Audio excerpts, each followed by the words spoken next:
ஏன் இந்த பொண்ணு இப்படி பண்ணிட்டாங்கிற கேள்வி மனசுக்குள்ள ஓடிக்கிட்டே இருக்குதுங்க. நம்ம ஊருக்கு பக்கத்துல இருக்கிற அவினாசி நல்லபடிக்கா அந்த பொண்ணை கல்யாணம் பண்ணி கொடுத்துருக்காங்க. 300 பவுன் நகை போட்டு 70 லட்சம் ரூபாய் கார் வாங்கி கொடுத்து 2.5 கோடி செலவு பண்ணி கல்யாணம் பண்ணி கொடுத்துருக்காங்க. ஆனா அந்த பொண்ணு 2 மாசத்துல சூசைட் பண்ணிடுச்சு. இந்த சூசைட்கான காரணம் என்ன காரணமா இருக்கும்னு நீங்க நினைக்கிறீங்க? நான் கண்டிப்பா சொசைட்டி ஒரு காரணமா இருக்கும்னு சொல்றேங்க.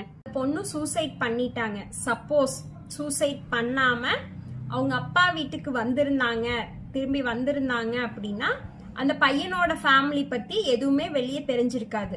அந்த பையன் நல்ல வெல் செட்டிலான ஃபேமிலி, நல்ல ஒரு பாரம்பரியமான ஃபேமிலி அப்படிங்கிறது மட்டும்தான் எல்லாத்துக்கும் தெரிஞ்சிருக்கும். அந்த பொண்ணு அந்த பையன் ஃபேமிலி வேண்டான்னு தூக்கி எறிஞ்சிட்டு அவங்க அப்பா வீட்டுக்கு வந்துட்டாங்க அப்படின்னா அந்த பொண்ணுக்கு வரக்கூடிய கேள்விகள் எல்லாம் என்னவா இருக்கும் அப்படின்னா, கல்யாணமாயி 2 மாசம் தான் ஆச்சு, இந்த பிள்ளை ஏன்னா அங்க இருக்காம வந்துடுச்சு, உனக்கு என்ன பிரச்சனையோ என்னன்னு தெரியல, அந்த என்ன பிரச்சனையோனுங்க தெரியறங்கிறதுக்குள்ள அந்த பெண்ணுக்கான 1008 கேள்விகளை அதுக்குள்ள வச்சுட்டு ஆளாளு பக்கல ஒன்னொன்னு அதை சொல்லுவாங்க. அதுக்கப்புறமா அவங்க அப்பா அம்மா கிட்ட மாத்தி மாத்தி ஏன் வந்துட்டா, என்ன காரணம், அவங்களுக்கு புள்ள மாப்பிள்ளை வீட்டுல இல்ல, நான் இங்கதான் இருக்காங்கிறது எல்லாத்துக்குமே தெரியும்.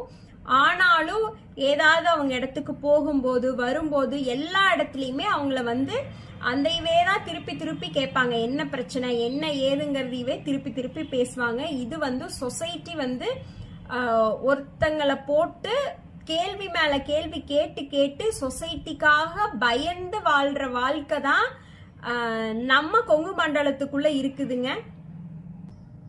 பொதுவா அம்மாங்க கதறி அழுது அவங்க ஆதங்கத்தை தெரிவிச்சிருவாங்க. ஆனா அப்பாங்க படுற மன வேதனைய கண்டிப்பா தாங்கிக்கவே முடியாதுங்க. அந்த பொண்ணு மனசுல அதுதான் தோணி இருக்குது. நம்மனால நம்ம அப்பா அம்மா கஷ்டப்படுறாங்க, நம்மளுக்கு நல்லபடிக்கா கல்யாணம் பண்ணி கொடுத்தாங்க, நம்மனால அங்க போய் நல்லா வாழ முடியல, அவங்க நம்மனால மனவேதனைப்படுறாங்க அப்படிங்கறது அவளுக்குள்ள இருந்துகிட்டே இருந்திருக்கு. அந்த ஒரு வாய்ஸ் நோட்ஸும் நம்மளுக்கு அதை தெளிவா தெரியப்படுத்துது. தப்பு பண்ணுன அந்த பையனோட ஃபேமிலி உயிரோட இருக்காங்க. தப்பே பண்ணாம இந்த பொண்ணு ஏன் உயிரை மாச்சுக்கணும்? எதுக்காக தென்னமரத்தை மாத்திரையும் முழுங்கணும்? பொண்ணு தென்னமரத்து மாத்திரையை முழுங்கினதுக்கு அந்த பையன் ரொம்ப கொடுமை பண்றான்னா அவனுக்கு வச்சுக்க வேண்டியதானே, அவனுக்கு அந்த தென்னமரத்தை மாத்திரையை கொடுக்க வேண்டியதானே. எதுக்காக நீ சாப்பிடுற, ஏன் சாப்பிடுற? நீ உன்னோட அப்பா அம்மாக்கு தான்